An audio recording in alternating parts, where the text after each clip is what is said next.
ধলেশ্বরী তীরের মুন্সিগঞ্জের মিরকাদিমের ধবলগাই ছোট বড় খামারের পাশাপাশি ঘরে পরম যত্নে পালন করা হচ্ছে প্রাণীগুলোকে। কোরবানিতে পুরান ঢাকার ক্রেতাদের পছন্দের শীর্ষে মিরকাদিমের ধবলগাই।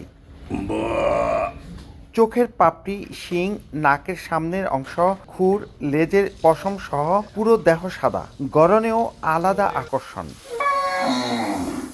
খামারগুলোতে বিশেষভাবে পালন করা এসব গরুকে খাওয়ানো হয় খৈল, বুট, খেসারি, গম, মসুরের ভুসি, রাব ও গুড়, সঙ্গে চূর্ণ করে দেওয়া হয় ভুট্টা। এতে প্রাণীগুলোর মাংসে আঁশের পরিমাণ কম থাকে। হাটে তোলার আগেই বিক্রি হচ্ছে অনেক প্রাণী। খামারিরা বলছেন ধবলগাই পালনের খরচ বেশি হওয়ায় দাম তুলনামূলক চড়া। গরুর খাদ্য খাওয়া আসা বন্ধ হয়ে গেছে, এই কারণে গরুর প্রতি 15-20 হাজার টাকা এই বছর বেশি লাগবো, এই কারণে এই গরুর দামটা একটু বেশি।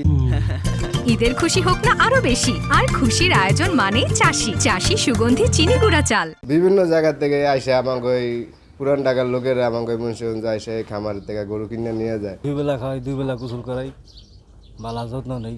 মতো খাওয়াতে হইব, মতো গোসল করাতে হইব, পয় পরিষ্কার রাখতে হইব, তাইটা গরু আমরা সুন্দর থাকবো। আমি 6টা গরু এখান থেকে এই খামার থেকে কিনছি।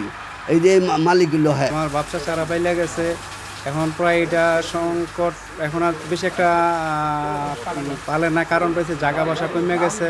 বিশেষ এই জাতের বিলুপ্তি ঠেকাতে চেষ্টা চলছে বলে জানিয়েছে প্রাণী সম্পদ বিভাগ। ধবল গাভীতে কৃত্রিম প্রজননের মাধ্যমে এটার বংশবৃদ্ধি করা এবং এদের সার এবং গাভী এই দুইটা যোগান রাখা। এবার মিরকাদিমে কোরবানির জন্য প্রস্তুত করা হয়েছে প্রায় 250টি ধবলগাই। দাম হাঁকা হচ্ছে 1.5 লাখ থেকে 5 লাখ টাকা পর্যন্ত।